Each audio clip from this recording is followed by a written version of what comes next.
முக்கிய செய்திகள்.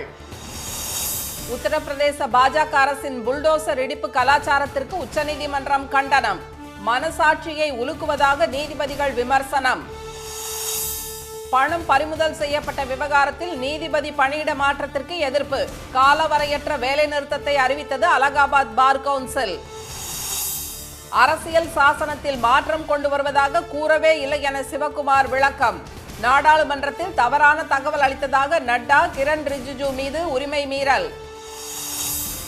இஸ்லாமியர்களுக்கு திமுக எப்போதும் பாதுகாப்பு அரணாக செயல்படும். பாஜகவின் சதித்திட்டங்களை நிறைவேற அனுமதிக்க மாட்டோம் என்றும் ஸ்டாலின் உறுதி. கேந்திரிய வித்யாலயா பள்ளிகளில் தமிழ் மொழியை பயிற்றுவிக்க ஒரு ஆசிரியர் கூட இல்லை. நாடாளுமன்றத்தில் பாஜக அரசு ஒப்புதல்.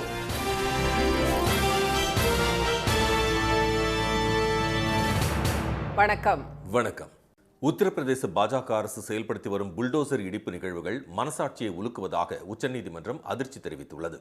பொதுவாக அரசு நிலத்தை, சாலைகளை ஆக்கிரமிப்பு செய்து கட்டும் கட்டுமானங்களை நெடுஞ்சாலைத்துறை மற்றும் உள்ளாட்சி நிர்வாகம் இடித்து அப்புறப்படுத்துவது வாடிக்கையான ஒன்றுதான் என்றாலும் உத்தரப்பிரதேசத்தில் பாஜக ஆட்சியில் அறிமுகப்படுத்தப்பட்ட புல்டோசர் கலாச்சாரம் பாஜக ஆளும் பிற மாநிலங்களுக்கும் பரவி வருவது கடும் விமர்சனத்திற்கு உள்ளாகி வருகிறது. குற்றம் சாட்டப்பட்டவர்கள், வழக்குகளில் குற்றவாளிகளாக தீர்ப்பளிக்கப்பட்டவர்கள் மற்றும் சிறுபான்மையினரின் வீடுகளை புல்டோசர்களை கொண்டு சட்டவிரோதமான முறையில் இடித்து தரைமட்டமாக்கும் நடவடிக்கையை யோகி ஆதித்யநாத் அரசு தொடர்ந்து வருகிறது. இந்த நடவடிக்கையின் ஒரு பகுதியாக பிரயாக்ராஜ் நகரில் தனிநபரின் நிலத்தை ஆக்கிரமித்ததாக 2 கைம்பெண்கள், ஜுல்ஃபிகார் என்ற வழக்கறிஞர், அலி அகமது என்ற பேராசிரியர் உள்ளிட்ட 5 பேரின் வீடுகளை உத்தரப்பிரதேச அரசு இடித்து தரைமட்டமாக்கியதற்கு உச்சநீதிமன்றம் கடும் கண்டனம் தெரிவித்துள்ளது. உத்தரப்பிரதேசத்தில் 2023ஆம் ஆண்டு சுட்டுக் கொல்லப்பட்ட ரவுடி அத்திக் அகமதுவின் நிலத்தில் இந்த வீடுகள் கட்டப்பட்டன என்ற மாநில அரசின் வாதத்தை நிராகரித்த நீதிபதிகள் திரு அபய் எஸ் ஓகா, திரு உஜ்ஜல் புயான் ஆகியோர் சட்ட விதிமுறையை பின்பற்றாமல் நோட்டீஸ் அளிக்கப்பட்ட வெறும் 24 மணி நேரத்தில் 5 வீடுகளும் இடிக்கப்பட்டுள்ளதாக அதிருப்தி வெளியிட்டுள்ளனர். சட்ட நடைமுறையை பின்பற்றாமல் செயல்படுவதை பொறுத்துக் கொள்ள முடியாது என்று தெரிவித்துள்ள நீதிபதிகள், நியாயமற்ற செயலை ஒருமுறை பொறுத்துக் கொண்டால் மீண்டும் அது தொடரும் என தெரிவித்துள்ளனர். அங்கு வீடுகளை மீண்டும் கட்ட அனுமதி அளிக்கப் போவதாக தெரிவித்த அவர்கள், உத்தரப்பிரதேச அரசின் நடவடிக்கை நீதிமன்றத்தின் மனசாட்சியை உலுக்குவதாகவும் விமர்சித்துள்ளனர். குற்றம் சாட்டப்பட்டவர்கள் மேல்முறையீடு செய்ய அனுமதி அளிக்காமல் வீடுகளை இடிப்பதா என்றும் நீதிபதிகள் கேள்வி எழுப்பியுள்ளனர். கட்டுக்கட்டாக வீட்டில் பணம் சிக்கிய விவகாரத்தில் டெல்லி உயர்நீதிமன்ற நீதிபதி திரு யஷ்வந்த் வர்மாவை அலகாபாத்துக்கு பணியிடை மாற்றம் செய்யப்பட்ட உத்தரவை திரும்ப பெற வலியுறுத்தி அலகாபாத் பார் கவுன்சில் காலவரையற்ற வேலைநிறுத்த போராட்டத்தை அறிவித்துள்ளது. டெல்லி உயர்நீதிமன்ற நீதிபதி திரு யஷ்வந்த் வர்மா இல்லத்தில் கடந்த 14ஆம் தேதி தீ விபத்து ஏற்பட்டது. தீயை அணைக்க வந்த தீயணைப்பு வீரர்கள் அங்குள்ள அறையில் கட்டுக்கட்டாக பணம் இருப்பதை கண்டனர். மொத்தம் 37 கோடி ரூபாய் பணம் மூட்டைகளில் இருந்ததாகவும் அவற்றில் 11 கோடி ரூபாய் தீயில் எரிந்து விட்டதாகவும் கூறப்படுகிறது. இது தொடர்பாக உள் விசாரணை நடத்திய உச்சநீதிமன்றம் நீதிபதி மீதான புகாரை விசாரிக்க 3 நீதிபதிகள் கொண்ட குழுவை அமைத்தது. மேலும் நீதிபதி திரு யஷ்வந்த் வர்மாவை அலகாபாத் நீதிமன்றத்திற்கு பணியிட மாற்றம் செய்து உச்சநீதிமன்ற கொலீஜியம் உத்தரவிட்டது. இதற்கு எதிர்ப்பு தெரிவித்துள்ள அலகாபாத் பார் கவுன்சில், ஊழல் மற்றும் கரைபடிந்த நீதிபதிகளை கொண்டு வந்து கொட்ட அலகாபாத் உயர்நீதிமன்றம் குப்பைமேடு அல்ல என்று கூறியுள்ளது. நீதிபதி திரு யஷ்வந்த் வர்மா அளித்த தீர்ப்புகள் அனைத்தையும் ஆய்வுக்குட்படுத்த வேண்டும் என்று பார் கவுன்சில் வலியுறுத்தியுள்ளது. நீதிபதி திரு யஷ்வந்த் வர்மாவை அலகாபாத் உயர்நீதிமன்றத்திற்கு மாற்றம் செய்த உத்தரவை உச்சநீதிமன்ற கொலீஜியம் திரும்ப பெறும் வரை காலவரையற்ற வேலைநிறுத்த போராட்டத்தில் ஈடுபட போவதாக பார் கவுன்சில் அறிவித்துள்ளது. हम सारी एग्जीक्यूटिव बिल्कुल तैयार खड़े हैं, सीना खोल के खड़े हैं. आपसे हम न्यायपालिका बचाने के लिए अगर अपने प्राण भी देने होंगे हम देने को तैयार हैं. हम न्यायपालिका बचाने के लिए किसी भी स्तर तक इस लड़ाई को लड़ने के लिए तैयार हैं. हमको जेल जाना पड़ेगा, हम उसके लिए भी तैयार हैं. लेकिन अब न्यायपालिका में कार्य तभी होगा, रिज्यूम होगा, जब ये ऑर्डर ट्रांसफर का विड्रॉ होगा. நீதிபதி வீட்டில் பணம் கைப்பற்றப்பட்டது தொடர்பான ஆவணங்களை இணையதளத்தில் பதிவேற்றிய உச்சநீதிமன்றம் அவரது விளக்கத்தையும் நிராகரித்துள்ளதாக அலகாபாத் பார் கவுன்சில் தலைவர் திரு அனில் திவாரி தெரிவித்துள்ளார். எனவே உடனடியாக நீதிபதி மீது கிரிமினல் நடவடிக்கை மேற்கொண்டு முதல் தகவல் அறிக்கை பதிவு செய்திருக்க வேண்டும் என்று அவர் கூறியுள்ளார். இந்த விவகாரத்தை சிபிஐ வசம் ஒப்படைத்திருக்க வேண்டும் என்றும் திரு அனில் திவாரி கூறியுள்ளார். இதனிடையே நீதிபதி திரு யஷ்வந்த் வர்மாவின் குடியிருப்பு வளாகத்தில் கட்டுக்கட்டாக பணம் கைப்பற்ற விவகாரம் தொடர்பாக காவல்துறை விசாரணைக்கு உத்தரவிடக் கோரி உச்சநீதிமன்றத்தில் ரிட் மனு தாக்கல் செய்யப்பட்டுள்ளது. இஸ்லாமியர்களுக்கு இடஒதுக்கீடு வழங்குவதற்கு ஏற்ப அரசியல் அமைப்பில் திருத்தம் நிகழும் என்று தாம் கூறவில்லை என கர்நாடக துணை முதலமைச்சர் திரு டி கே சிவகுமார் மறுத்துள்ளார். அந்த மாநிலத்தில் அரசு ஒப்பந்த பணிகளுக்கு முஸ்லிம்களுக்கு 4% இடஒதுக்கீடு வழங்க அமைச்சரவை கூட்டத்தில் முடிவு செய்யப்பட்டது. இது தொடர்பாக தொலைக்காட்சி ஒன்றுக்கு நேர்காணல் அளித்த திரு சிவகுமார், மதத்தின் அடிப்படையில் இடஒதுக்கீடு வழங்கப்படுவதை அரசியல் அமைப்பு சட்டம் அனுமதிக்கவில்லை என்பதை தாம் ஒப்புக்கொள்வதாக கூறினார். பொறுத்திருந்து பார்ப்போம் என்றும் நீதிமன்றங்கள் என்ன சொல்கின்றன என்பதை பார்ப்போம் என்றும் கூறிய அவர், அரசியல் அமைப்பு சட்டமும் மாறிக்கொண்டே இருக்கும் என்று கூறினார். ஆனால் அரசியல் அமைப்பை மாற்றம் செய்யப் போவதாக அவர் பேசியதாக பாஜக நாடாளுமன்றத்தில் பிரச்சனையை எழுப்பியது. இதனால் மக்களவை மற்றும் மாநிலங்களவையில் கூச்சல் குழப்பம் நிலவியது. இந்நிலையில் பெங்களூருவில் செய்தியாளர்களிடம் பேசிய திரு சிவகுமார், கடந்த 36 ஆண்டுகளாக அரசியலில் இருக்கும் தமக்கு அடிப்படை பொது அறிவு இருப்பதாக கூறினார். இஸ்லாமியர்களுக்கு இடஒதுக்கீடு வழங்க ஏதுவாக அரசியல் அமைப்பில் மாற்றம் நிகழும் என்று தாம் கூறவில்லை என்று அவர் விளக்கமளித்தார். A sensible senior politician than Mr. Nadda. I have been in the assembly last 36 years.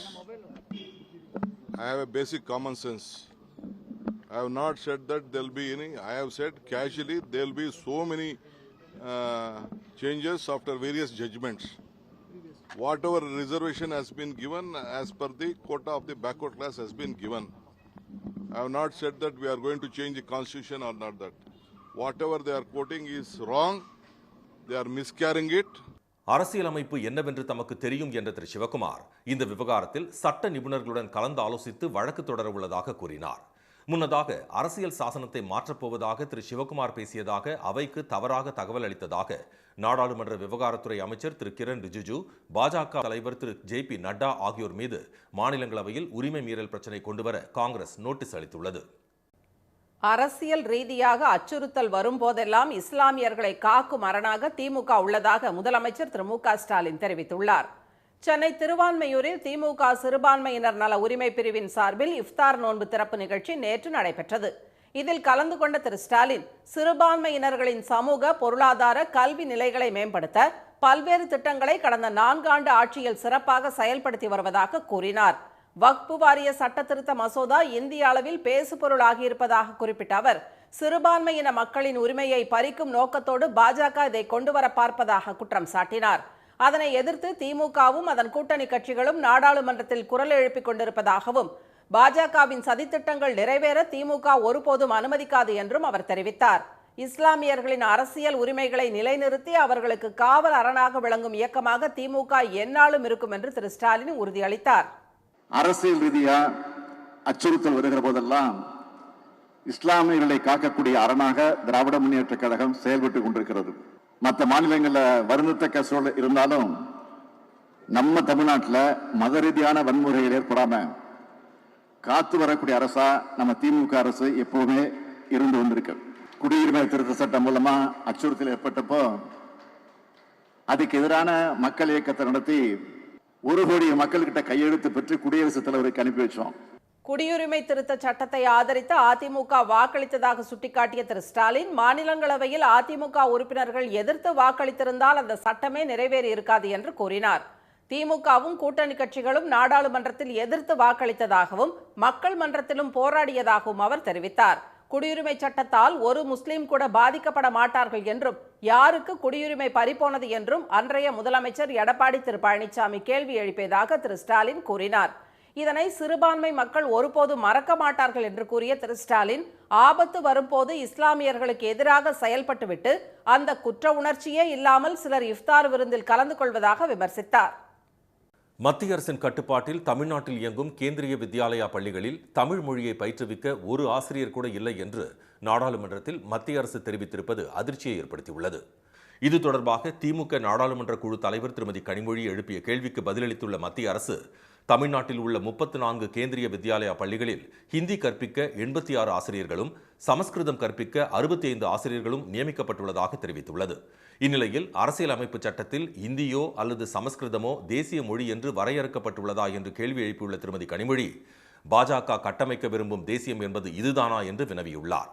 Kendriya Vidyalaya பள்ளிகளின் மூலம் எந்த தாய்மொழியை காக்கிறீர்கள் அல்லது கற்றுக் கொடுக்கிறீர்கள் என்றும் கேள்வி எழுப்பியுள்ள திருமதி கனிமொழி, மும்மொழி கொள்கை என்ற போர்வையில் இப்படி ஹிந்தியையும் சமஸ்கிருதத்தையும் திணிப்பதைத்தான் காலம் காலமாக திமுக எதிர்ப்பதாக தெரிவித்துள்ளார். மகாராஷ்டிர துணை முதலமைச்சர் திரு ஏக்நாத் ஷிண்டேவை விமர்சித்த விவகாரத்தில் மன்னிப்பு என்ற பேச்சிற்கே இடமில்லை என பிரபல நகைச்சுவையாளர் குணால் கம்ரா தெரிவித்துள்ளார்.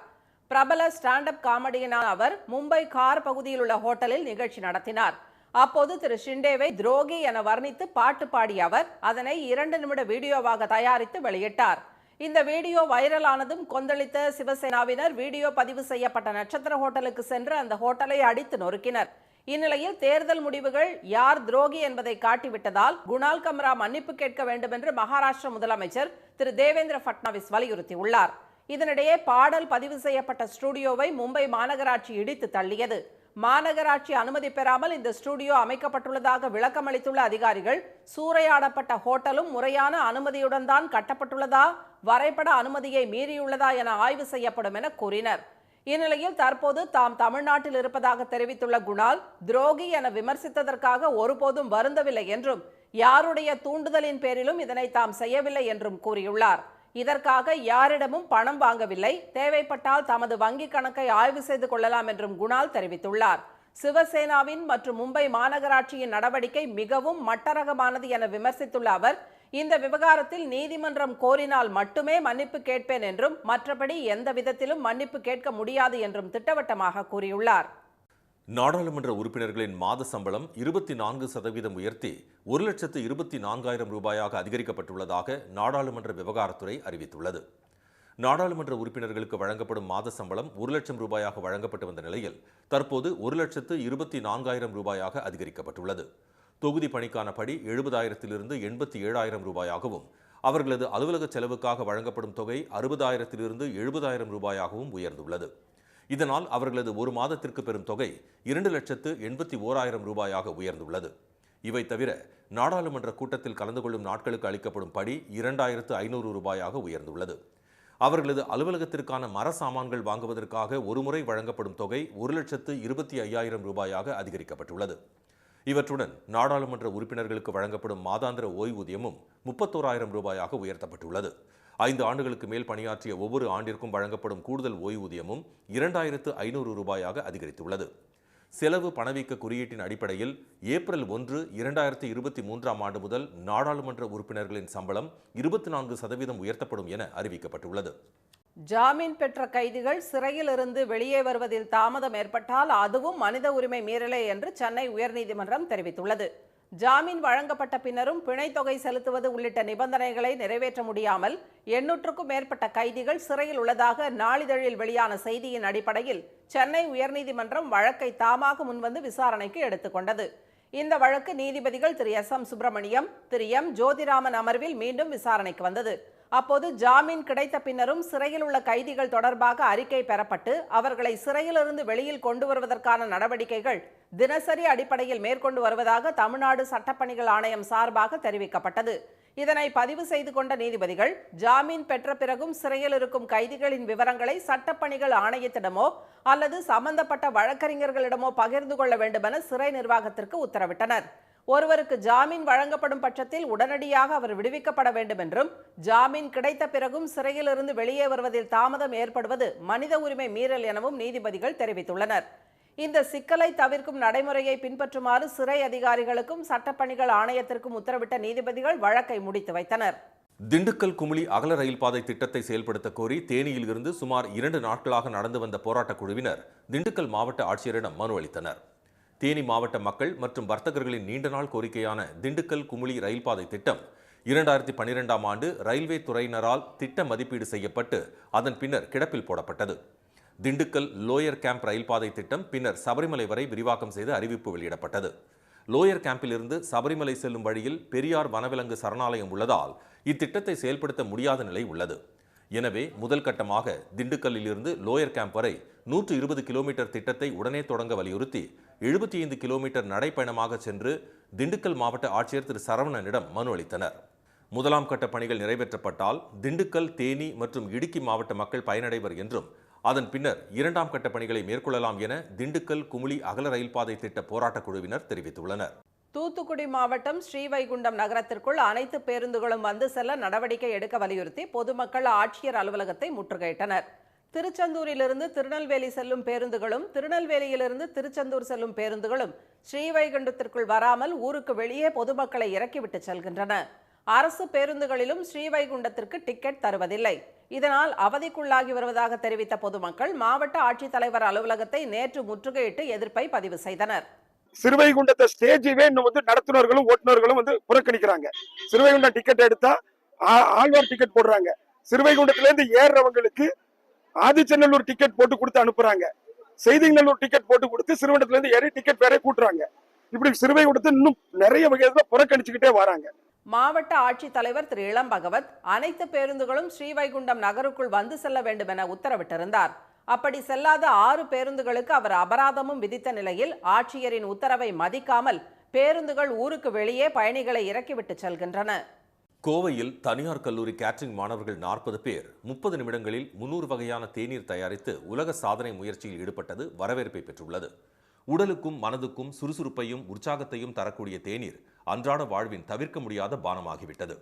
தேநீரின் முக்கியத்துவத்தை வெளிப்படுத்தும் விதமாகவும் ஊட்டச்சத்துக்கள் அடங்கிய பல்வேறு வகையான தேநீர் உள்ளதை மக்களுக்கு கொண்டு சேர்க்கும் வகையிலும் கோவையில் உள்ள தனியார் கல்லூரி மாணவர்கள் சாதனை முயற்சியாக இந்த தேநீர் தயாரிப்பை நிகழ்த்தி காட்டியுள்ளனர். இதில் 8 கல்லூரிகளை சேர்ந்த உணவு மற்றும் விடுதி மேலாண்மை துறை மாணவர்கள் மற்றும் பொதுமக்கள் என 6 அணிகளாக இணைந்து 30 நிமிடங்களில் தயாரித்த 300 விதமான தேநீரை காட்சிப்படுத்தினர். மூலிகை தேநீர், மஞ்சள் தேநீர், நெல்லி தேநீர், துளசி தேநீர், புதினா தேநீர், மசாலா தேநீர், தேன் தேநீர், கொய்யா, எலுமிச்சை, வெண்ணிலா, ஆரஞ்சு, lotus, apple, mango, blueberry, strawberry உள்ளிட்ட விதவிதமான சுவைகளில் மாணவர்கள் தேநீர் தயாரித்தனர். பல வகை மூலிகைகள் மற்றும் முட்டை லட்டு போன்றவற்றை கொண்டும் தேநீர் தயாரித்து அசத்தினர். பால்கோவா டீன்றது பால் மட்டும் பேஸ் பண்ணாமல் milk made, vanilla, beans use பண்ணுவோம். எக்ஸாட்டிக் அந்த மாதிரி பண்ணியிருக்கோம். யூனிக்கானது வந்துட்டு வியட்நாம் எக் டீ பண்ணியிருக்கோம் sir, which is based on egg yolk பண்ணியிருக்கோம். அண்ட் ஐஸ் டீ பண்ணியிருக்கோம். ஐஸ்கிரீமும் நாங்கள் ஸ்க்ராட்ச்லேருந்து தான் பண்ணியிருக்கோம். இஞ்சி tea, lemon tea, black tea மட்டும்தான் தெரியும். இங்கே பார்த்தா ப்ளூபெரி, ஐஸ்கிரீம் எதுலேயும் டீ நிறைய, ஆனால் சாப்பிடவும் டேஸ்ட்டாக இருந்துச்சு, ஸ்வீட்டாக இருந்துச்சு, எல்லாமே நல்லா இருந்தது. கண்காட்சியில் கோல்டு டீயும் இடம்பெற்றிருந்தது. இதனிடையே திருப்பூர் பேருந்து நிலையத்தில் உணவு பாதுகாப்புத்துறை சார்பில் அரசு கலைக்கல்லூரி மாணவர்களின் தெருக்கூத்து விழிப்புணர்வு நிகழ்ச்சி நடைபெற்றது. பழைய உணவு முறை, தற்போதைய உணவு முறை இரண்டிற்கும் உள்ள வேறுபாட்டையும் உண்ணக்கூடாதவை குறித்தும் மாணவர்கள் ரசிக்கும் வகையில் எடுத்துக் கூறினர். மீண்டும் முக்கிய செய்திகள். உத்தரப்பிரதேச பாஜக அரசு செயல்படுத்தி வரும் புல்டோசர் இடிப்பு நிகழ்வுகள் மனசாட்சியை உலுக்குவதாக உச்சநீதிமன்றம் அதிர்ச்சி தெரிவித்துள்ளது. கட்டுக்கட்டாக வீட்டில் பணம் சிக்கிய விவகாரத்தில் டெல்லி உயர்நீதிமன்ற நீதிபதி யஷ்வந்த் வர்மாவை பணியிட மாற்றம் செய்யப்பட்ட உத்தரவை திரும்பப் பெற வலியுறுத்தி அலகாபாத் பார் கவுன்சில் காலவரையற்ற வேலைநிறுத்த போராட்டத்தை அறிவித்துள்ளது. அரசியல் ரீதியாக அச்சுறுத்தல் வரும்போதெல்லாம் இஸ்லாமியர்களை காக்கும் அரணாக திமுக உள்ளதாக முதலமைச்சர் ஸ்டாலின் தெரிவித்துள்ளார். இத்துடன் இந்த செய்திகள் நிறைவடைகின்றன. மீண்டும் சன் டிவியில் செய்திகள் மாலை 6 மணிக்கு. செய்திகளை உடனுக்குடன் தெரிந்து கொள்ள QR கோடை ஸ்கேன் செய்து சன் நியூஸ் வாட்ஸ்அப் சேனலுடன் இணைந்திருங்கள். வணக்கம். வணக்கம். உடனுக்குடன் செய்திகளை தெரிந்து கொள்ள சன் நியூஸ் பெல் ஐகானை கிளிக் பண்ணுங்க.